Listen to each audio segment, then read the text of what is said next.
Ouais, merci d'être venus les camarades. La rentrée, elle a été marquée, et je pense que tout le monde a vu les faits d'actualité, si on prend ne serait-ce que la France, qui franchement foutent la rage quoi, sur des faits de violences sexistes, sexuelles qui ont eu lieu. Évidemment, je pense au procès de Mazan et à l'atrocité quoi, de ce qu'a fait Dominique Pellico en droguant sa femme pendant 10 ans et en la faisant violer par des dizaines et des dizaines d'inconnus. Et on salue ce soir le courage de Gisèle Pellico de parler de ce qui s'est passé et d'en faire un peu un drapeau pour dénoncer les violences faites aux femmes. Il y a eu quand même dans l'actualité au mois d'octobre le footballeur Mbappé qui a été accusé de viol. Plus récemment, il y a eu Nekfeu, le rappeur, qui est accusé de violence et de viol par son ex-femme. Pour donner juste quelques chiffres de ce que ça veut dire la violence qui est subie par les femmes aujourd'hui. En France, c'est un féminicide tous les 3 jours commis par le conjoint ou l'ex-conjoint. Là, au 20 novembre dernier, c'est 122 féminicides qui sont dénombrés en France. Il y a un viol ou une tentative de viol toutes les 2 minutes 30. Dans 91% des cas, les victimes connaissent leurs agresseurs et quasiment la moitié sont les conjoints ou les ex-conjoints. Il y a l'Organisation mondiale de la santé qui explique qu'en fait 35% des femmes, soit près d'une femme sur 3, indiquent avoir été exposées à des violences physiques ou sexuelles de la part de leur partenaire intime ou de quelqu'un d'autre au cours de leur vie. D'après l'ONU, il y a une augmentation dans le monde de 50% des violences sexuelles dans les conflits en 2023. Ça, c'est le résultat du fait qu'il y a plus de conflits dans le monde et ça implique une augmentation de toute forme de violence, mais y compris des violences sur les femmes. Au moment du premier confinement, en France, lié au Covid, vous vous souvenez tous et toutes, en 2020, il y a eu une augmentation massive en France des signalements VSS. Ça a été lié à une situation matérielle qui a favorisé l'augmentation des violences en piégeant les femmes au sein du foyer avec leurs agresseurs. Combiné avec, on le voit depuis plusieurs années, avec une libération de la parole et les femmes qui dénoncent de plus en plus ce qui se passe. Il n'y a aucun milieu social qui est épargné par ces violences-là, même si les femmes travailleuses de la classe ouvrière, elles sont d'autant plus piégées qu'elles n'ont pas les moyens matériels et économiques de sortir du foyer. Un truc important quand même, c'est que la violence à l'encontre des femmes, elle va de pair avec la violence contre l'exploitation salariale, qui est un des piliers de la domination sur les femmes. À la date du 8 novembre, les femmes en France, elles travaillent en fait bénévolement du fait des inégalités salariales entre les hommes et les femmes. Il faut avoir en tête que l'écart de rémunération salariale réellement perçu est en fait bien plus élevé que les 13,9% qui sont annoncés, parce que les femmes en fait elles sont près de 3 fois plus souvent à temps partiel, que ce soit subi ou choisi, parce que 80% des temps partiels en France ils sont occupés par des femmes. C'est une femme sur 3 qui est à temps partiel contre un homme sur 10. Donc en gros, elles touchent sur leur compte en banque 23% de moins que les hommes, et à temps de travail et métier équivalent, elles touchent 5,3% de moins que les hommes par pure et simple discrimination du fait que ce sont des femmes. Sur la question des retraites, là en gros quand même, chiffre que je trouve franchement vraiment choquant, mais les femmes elles partent à la retraite après avec des droits inférieurs à 42% par rapport à la rémunération des pensions des hommes. Ça c'est justifié parce que j'expliquais juste avant la quantité de temps partiel qui sont faits par les femmes, dû aux grossesses, les congés parentaux, élever les enfants, les salaires plus faibles qu'elles ont. Donc voilà, il y a un truc important, on parle beaucoup du travail domestique. Il y a Oxfam qui a sorti un rapport en 2020, Oxfam c'est une ONG, dans laquelle ils estiment à peu près la valeur monétaire de ce que représente le travail domestique. Ils chiffrent un petit peu, ça fait combien de thunes quoi, si tu chiffrais ça. Tenez-vous bien, 10 800 milliards de dollars chaque année. La charge que représente le travail domestique empêche 42% des femmes dans le monde d'avoir un travail rémunéré. Le travail domestique, c'est ménage, cuisine, s'occuper des soins aux personnes âgées, s'occuper d'élever les enfants. Et c'est l'État qui se décharge totalement, gratuitement sur les femmes, et le patronat qui en profite à 100%. Alors, ça marche? Ouais. Donc, maintenant qu'on a fait un peu un état de c'est quoi les violences sexuelles et les sexistes, et puis aussi qu'est-ce que ça représente l'oppression des femmes aujourd'hui en France, on va un peu s'intéresser aux violences sexuelles, plus particulièrement comment est-ce qu'elles sont un instrument de domination capitaliste. Et donc, dans un premier temps, essayer de comprendre en fait c'est quoi les violences sexuelles et principalement le viol et quelle place il occupe dans la société. Pour cela, je vous propose de revenir quand même sur l'exemple des procès de Mazan parce que non seulement ça a vraiment occupé l'actualité récente, mais en plus ça reflète vraiment très bien tous les aspects des violences sexuelles. Bien sûr, c'est pas du tout représentatif de la majorité des violences sexuelles qui sont subies par les femmes, heureusement. Mais donc, si on s'intéresse aux différents aspects, tout d'abord, ce procès il nous rappelle qu'il n'y a pas de monstre. Pas de profil type du violeur, qui serait par exemple un immigré qui attend ses proies tapis dans l'ombre, comme voudrait nous faire croire l'extrême droite. On l'a bien vu avec les chiffres donnés précédemment, les violeurs ce sont les hommes ordinaires. Ensuite, ce procès il montre que pour beaucoup, il est admis que c'est le mari qui a l'autorité sur le corps de sa femme. Il peut décider de le mettre à disposition, comme l'a très bien dit un des accusés. Être invité par le mari, c'est être invité par le couple.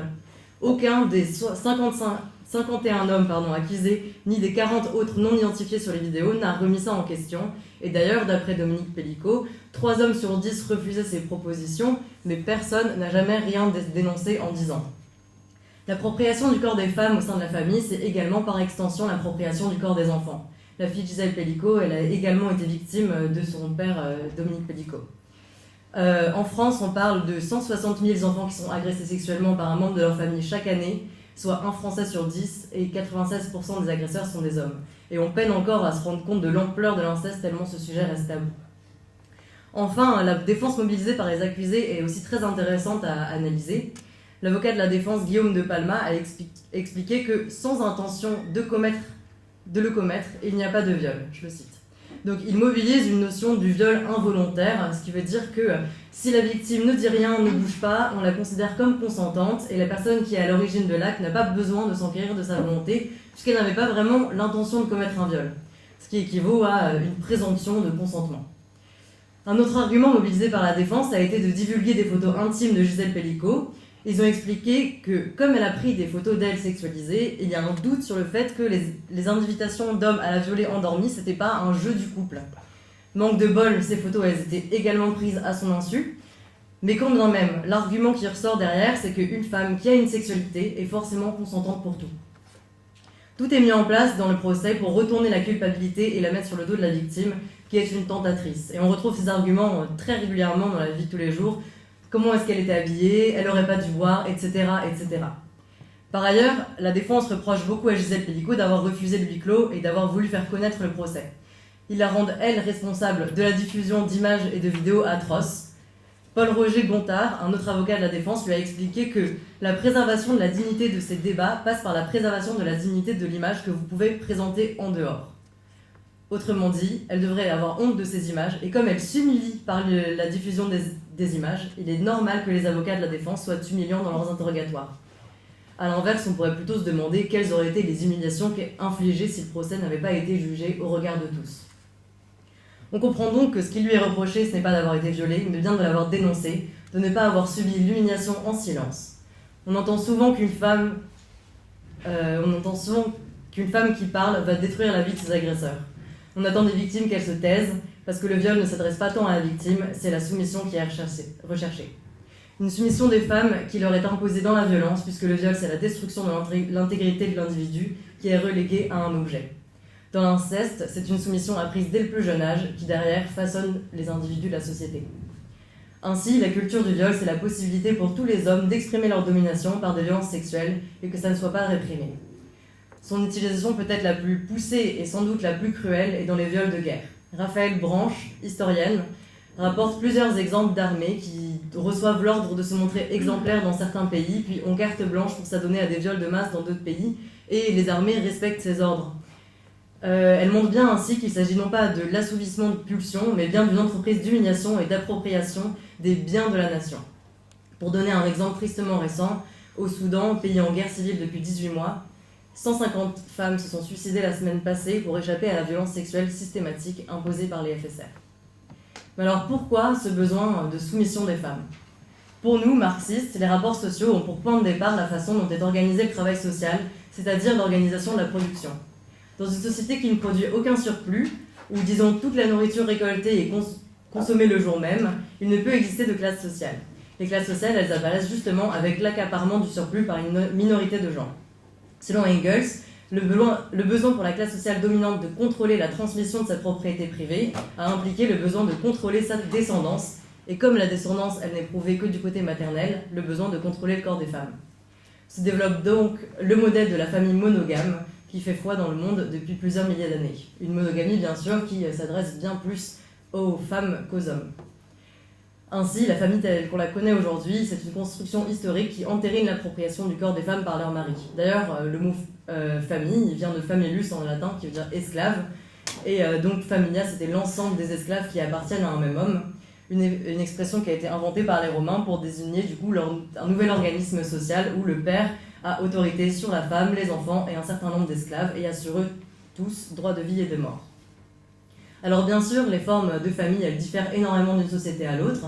Dans la famille dans la famille antique grecque, la femme elle est la première des domestiques, elle est soustraite au regard des hommes, les femmes elles doivent se voiler en public.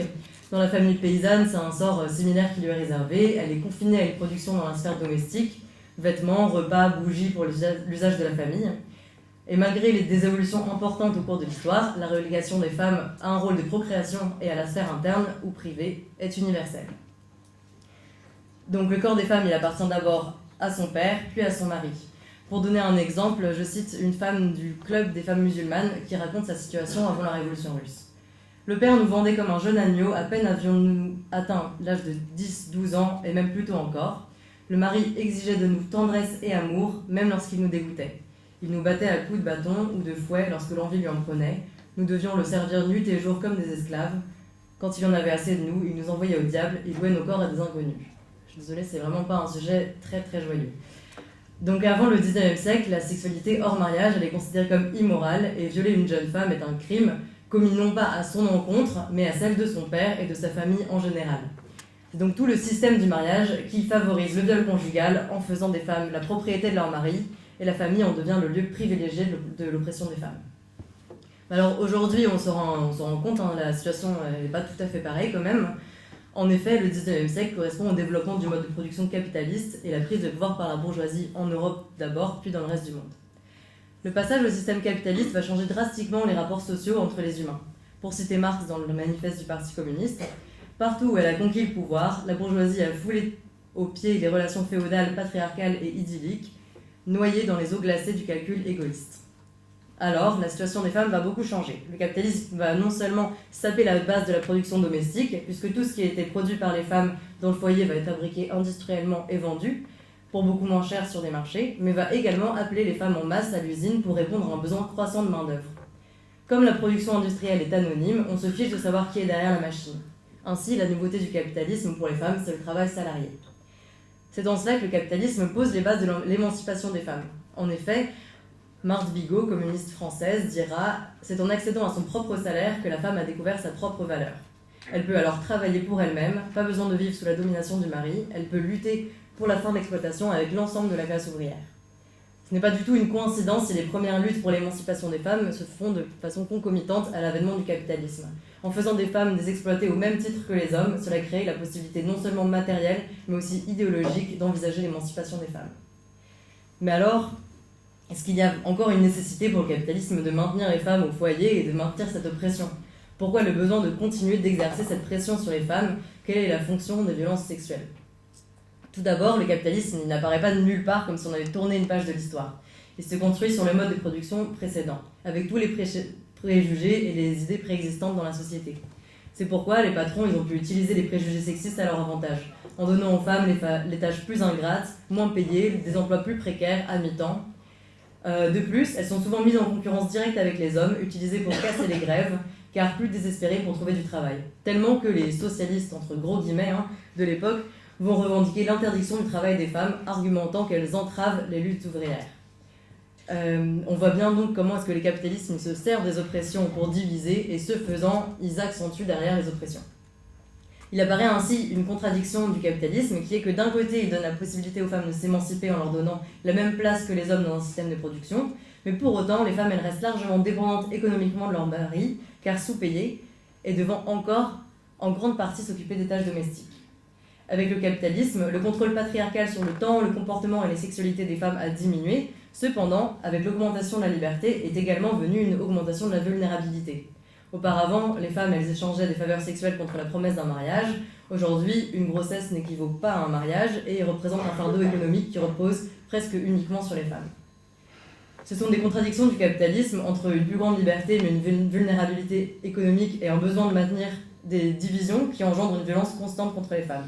Les violences sexuelles, elles servent à maintenir cette différence entre hommes et femmes. Elles instaurent un climat de terreur qui donne confiance aux agresseurs. Aujourd'hui, à cause de la crise du capitalisme, les bourgeois ils ont besoin d'exacerber l'exploitation de la classe ouvrière pour en tirer un maximum de profit, et donc ils propulsent partout dans le monde l'extrême droite.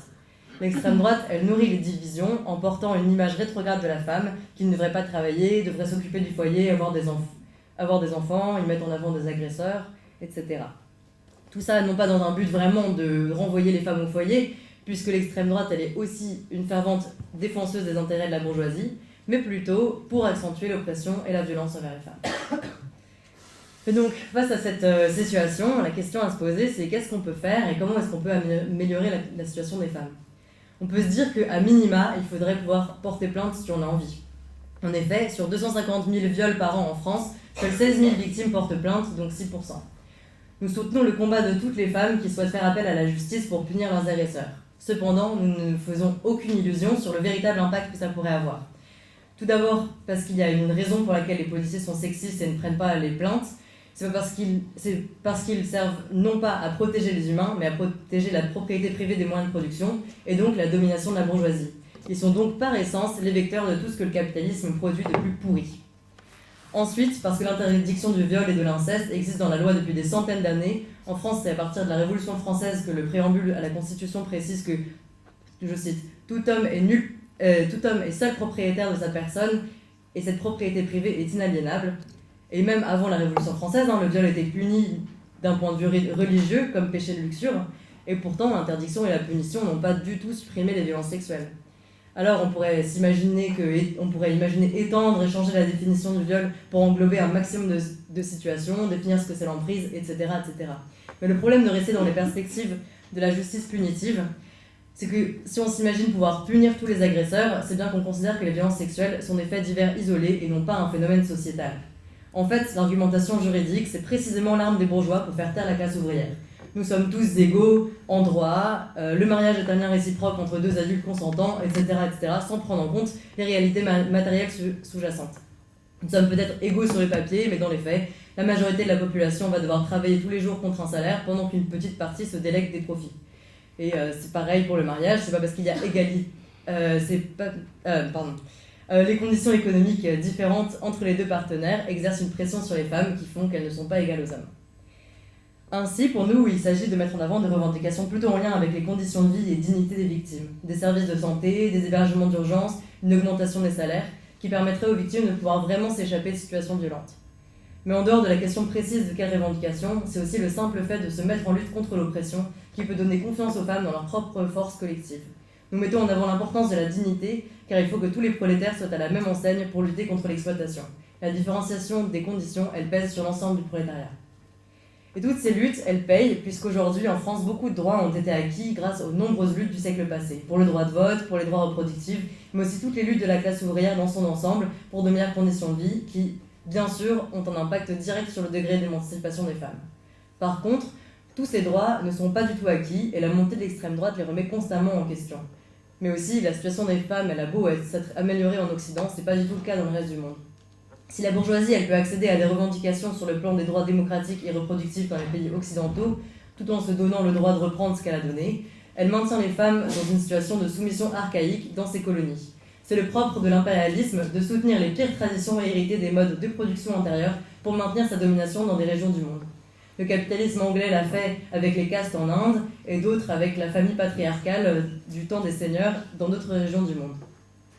Il est aussi capable de réactiver ces formes de domination ou de les renouveler. Ainsi, c'est l'impérialisme américain qui a d'abord poussé en avant les islamistes, qui défendent une loi qui dénie aux femmes toute forme d'autonomie dans les pays comme l'Afghanistan, et ce, contre les communistes.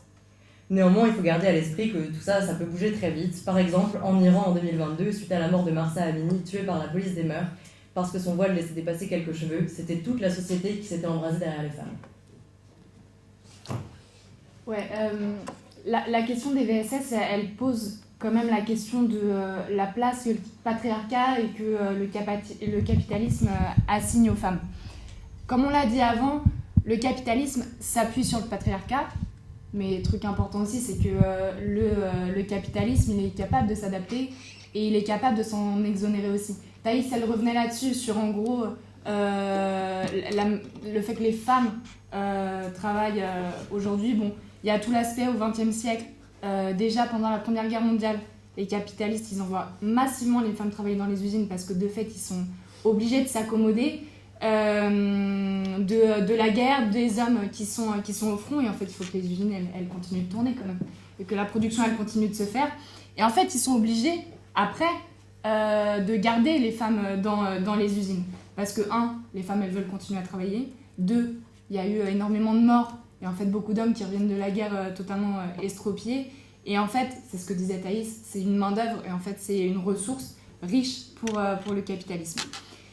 Par ailleurs, un coût quand même plus faible. Bon, le patriarcat, c'est une des jambes du capitalisme dans son rapport aux femmes, mais c'est pas la seule.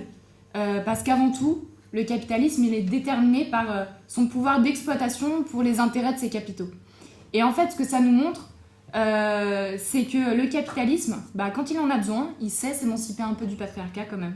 Et que le capitalisme, il a su utiliser à ses fins le patriarcat qui existait déjà, parce qu'en fait c'est tout bénef pour lui. Mais il sait s'en émanciper quand il en a besoin, et en mettant les femmes hors du foyer, il rompt quand même avec un des fondements du patriarcat, il le fait pour défendre ses intérêts.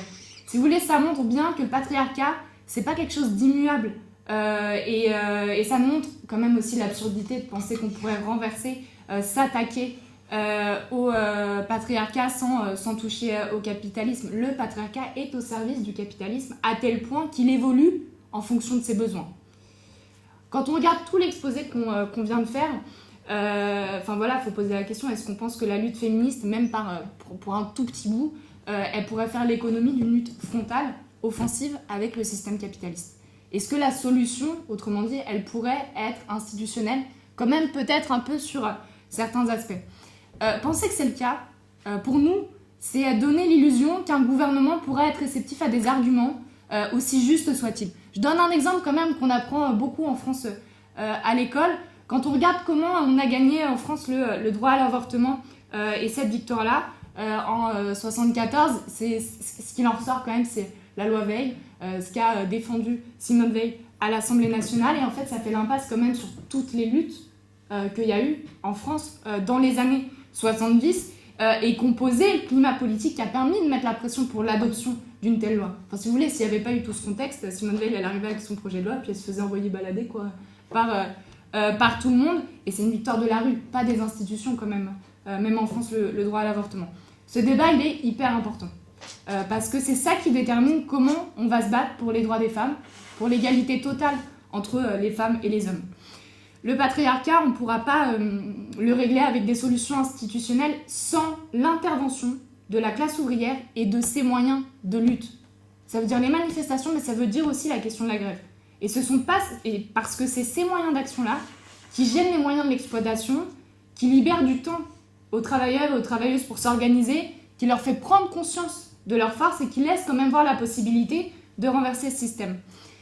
Enfin, vous voyez bien, aujourd'hui on est un samedi, aujourd'hui c'est le 23 novembre, la journée internationale de lutte contre les VSS, c'est lundi en fait, c'est le 25 novembre, et le choix qui est fait, y compris par une organisation comme nous toutes, c'est celui de ne pas défendre la perspective de la grève et de ne pas avoir construit un appel à la grève pour cette journée-là. Mais je veux dire, imaginez 2 secondes quand même, s'il y avait des grèves massives en France sur cette question-là qui disaient stop aux violences, on n'est pas de la chair à patron, c'est nous qui décidons de ce qu'on fait de nos corps, de ce qu'on fait de nos vies, il faut des augmentations de salaire, mais il faut aussi l'égalité salariale entre les femmes et les hommes, des moyens pour les associations qui accompagnent les femmes victimes de violences, des moyens pour les services publics. Enfin, vous voyez bien qu'en fait, on n'est plus sur le même terrain en termes de niveau d'offensive face à ce qui nous dirigent. Nous, les révolutionnaires, on ne pense pas que des victoires sur les droits des femmes elles pourraient être le résultat de la lutte seule des femmes en tant qu'opprimées, indépendamment des intérêts de la classe ouvrière. Parce que penser ça, c'est croire que la lutte, dans ce cas-là, si elle ne se passe pas sur le terrain de la lutte des classes, en fait, elle se passe sur le terrain des institutions, sur le terrain juridique, sur le terrain des comicos, sur le terrain des institutions qui sont faites pour maintenir l'ordre bourgeois et jamais remettre en question le système dans lequel on vit.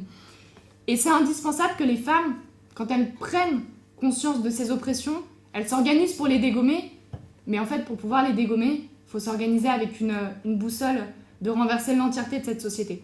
Nous, on est toutes les luttes, mais on y défend notre orientation. Comme on a fait cet après-midi à la manifestation, on pense que c'est essentiel parce que sinon tu laisses du terrain au discours qui voudrait nous faire croire qu'il y a un bon gouvernement de gauche, enfin même si on prend la situation aujourd'hui en France, que Macron et Barnier, main dans la main avec l'extrême droite, qui détruisent tous les services publics, ils pourraient peut-être faire passer quelques lois par-ci par-là pour les droits des femmes. Nous on sait que ça, ce sera jamais le cas. Et c'est ce qu'on défend au quotidien, dans nos lieux de travail, dans nos lieux d'études. Et on veut permettre que les femmes, elles prennent confiance, qu'elles aient assez confiance pour se battre.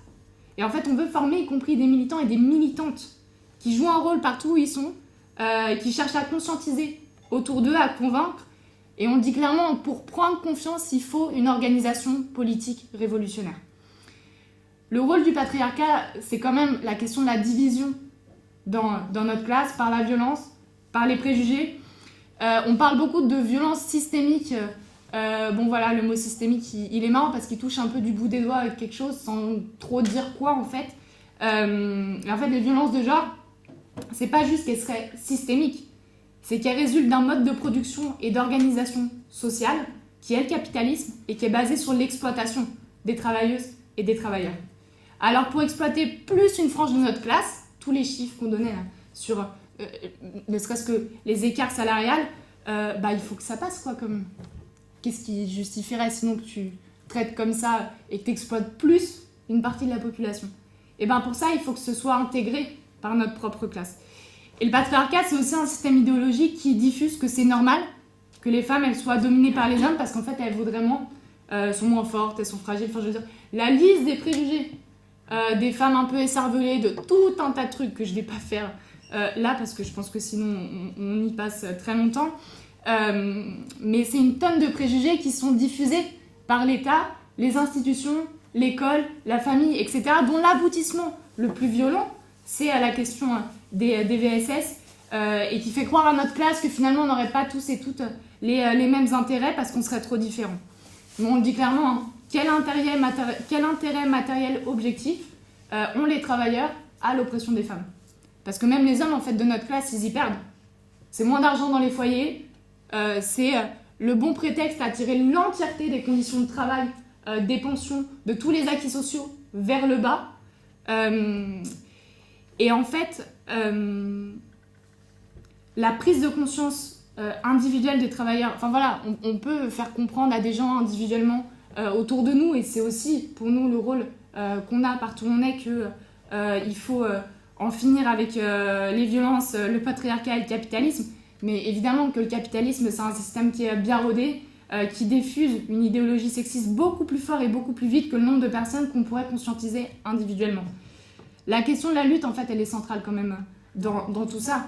Parce que c'est ce processus-là qui, à une échelle de masse, à une échelle qui nous dépasse, peut faire tomber ces divisions. À condition d'y porter des revendications aussi spécifiques qui concernent les femmes. Je donnais l'exemple là tout à l'heure. Mais sur la question des salaires, et de dire qu'il faut des augmentations de salaires, ce que nous on dit énormément, et ce qui est dit par énormément de monde vu l'inflation, etc., et la situation politique, il faut aussi défendre que c'est l'égalité salariale à travers ça. C'est pas on augmente proportionnellement les salaires qui sont différenciés aujourd'hui, c'est tout le monde le même salaire et beaucoup plus important. Se battre ensemble face aux mêmes attaques, face aux mêmes ennemis, déjà c'est la base, l'idée de dire l'union fait la force, mais ça ouvre la voie à comprendre qu'on a plus en commun avec sa collègue qui est une meuf qu'avec son patron qui est un mec, et que en fait on veut la même chose, que la frontière elle est de classe, elle est pas de genre. Et ça veut aussi dire qu'on a des bagarres à mener aujourd'hui et à gagner aujourd'hui, non seulement pour l'amélioration des conditions de vie et de travail des travailleuses, mais aussi parce que ces victoires-là, sur ces questions, c'est des victoires pour toute notre classe. Et ça nous fait avancer dans le rapport de force avec l'ordre bourgeois, et c'est pour ça qu'on intervient sur cette question et que ces luttes elles doivent être portées par l'ensemble de notre classe. Pour en finir avec le capitalisme, on a besoin des travailleurs et des travailleuses parce que c'est eux qui ont le plus d'intérêt à renverser ce système, mais c'est aussi surtout eux qui, dans leur unité, en ont la force et en ont le poids. Pour autant, on le dit, il n'y a pas de libération des femmes sans communisme, mais il n'y a pas de communisme sans libération des femmes. Et c'est une question que notre classe, à laquelle notre classe, dans son entièreté, elle doit répondre. Et c'est pas parce qu'on renverse le système capitaliste qu'on arrive automatiquement à une égalité entre les hommes et les femmes. Ça, on pense que c'est une tâche pour les communistes aujourd'hui, au quotidien. À la maison, au travail, là on étudie dans nos organisations politiques, syndicales, associatives. Pour maintenant, pour pendant la Révolution et pour après. L'émancipation des femmes, elle est possible qu'à condition d'en finir avec la logique du profit et de la place que le patriarcat leur a assignée. Mais cette émancipation, elle ne pourra se conclure qu'au lendemain de la Révolution avec le contrôle de la société et l'expropriation. Nous, les communistes, on a comme projet que l'égalité elle soit pleine et entière sur tous les plans de la société. Pour que les travailleuses reprennent le contrôle de leur corps, c'est essentiel qu'elles puissent aussi diriger la société. Et le meilleur moyen de pas se faire déposséder d'un droit, c'est quand on le contrôle, quoi. Enfin, il n'y a pas 8000 manières de le dire. Et même si on peut arracher des droits aujourd'hui sous le capitalisme, en fait, ce qu'on arrive à arracher des mains du patronat, d'un autre côté, ils peuvent le reprendre et relancer des offensives. La question de l'expropriation des patrons, elle est centrale dans tout ça, et ça s'appelle la révolution. Aujourd'hui, ça veut dire diriger nos luttes. Ça pose pour nous la question de l'auto-organisation de notre classe, de la mise en mouvement des premières concernées et de leur politisation. Dans les mobilisations, dans les associations, dans les syndicats, aucune avancée légale n'aurait pu être arrachée sans la mobilisation massive des premières concernées. Mais pour pouvoir en finir avec toutes les atrocités du capitalisme, les travailleuses elles doivent s'organiser en indépendance de classe. C'est-à-dire pour leurs propres intérêts, en tant que travailleuses, en tant que classe ouvrière, en tant qu'exploitée et opprimée. De toutes les mobilisations contre les violences, pour le droit à l'avortement, nous, on doit en être en s'appuyant sur la seule classe qui aura la force et la capacité d'en finir avec l'exploitation, la classe ouvrière, l'ensemble des salariés et la jeunesse. Et c'est pas parce que les femmes de la bourgeoisie ne subiraient pas ces violences ou ces oppressions, mais c'est parce que leur camp social, il a pour objectif la reproduction du système capitaliste et pas son anéantissement. Tout ça, il faut le faire loin des illusions que diffuse le capitalisme et de la gauche institutionnelle pour faire croire qu'on pourra vivre sous un capitalisme féministe, antiraciste, écologique. Vous voyez le discours auquel je me réfère. Pour faire en sorte que les travailleuses, elles se battent, elles prennent en main leurs affaires, elles s'organisent, elles ne tombent pas dans le piège de ces pièges de celles et ceux qui, indépendamment de leur bord politique, défendent dur comme fer l'exploitation capitaliste et le pouvoir du patronat. Pour ça, le Parti révolutionnaire, il est indispensable. Seule la conscience marxiste révolutionnaire permet de comprendre que pour contrôler nos corps, il faut que la classe ouvrière contrôle l'entièreté de la société. Et cette conscience-là, même dans les processus de lutte les plus poussés, développés, forts, elle est très loin d'être automatique. Et le Parti communiste révolutionnaire qu'on construit avec le NPA révolutionnaire, c'est pour être un outil d'intervention pour la lutte aujourd'hui, pour les tirer le plus loin possible, mais pour défendre un objectif clair qui passe par montrer l'impasse du capitalisme, la nécessité de le renverser et d'opposer au pouvoir du patronat celui de la classe ouvrière et de la jeunesse. Moi, je m'adresse quand même à tous les camarades là, qui ne seraient pas encore au NPA révolutionnaire dans cette salle, de continuer de discuter avec nous, de rejoindre notre organisation, parce qu'on a tous et toutes un rôle à jouer face au pouvoir des capitalistes, mais seul on n'en est pas capable. Et donc on a besoin d'un outil pour s'y affronter partout, dans la rue, les facs, les lycées, les entreprises, et c'est ça qu'on construit avec le NPA révolutionnaire. Merci.